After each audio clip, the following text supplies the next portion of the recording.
Banorët e Maqedonisë që punojnë jashtë si vjet nuk kanë dërguar para se vitin e kaluar, mirëpo saldoja për 9 muaj është mbi 1 miliard euro, e arritur në vend në kanale legale dhe jo formale.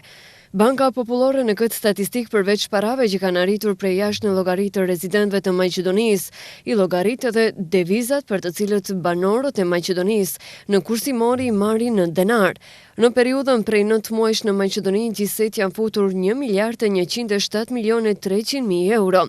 Në periudhën e njëjtë të vitit të kaluar, në Maqedoni nga mërgjimtarët janë futur 1 miliard e 94 milionë e 800 mijë euro.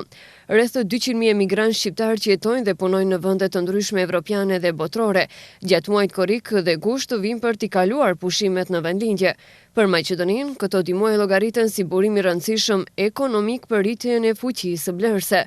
Mirja familje në Maqedoni si burim kryesor financiar për gjatë një viti, i kanë të ardhurat që u dërgojnë emigrantët të afërmeve të tyre. Ndërkaq, gjatë periudhës sa qëndrojnë me pushime në vendlindje, emigrantët, sidomos ata shqiptar, paraqesin një fuqi blerëse të madhe, pothuajse në të gjithë sektorët ekonomik.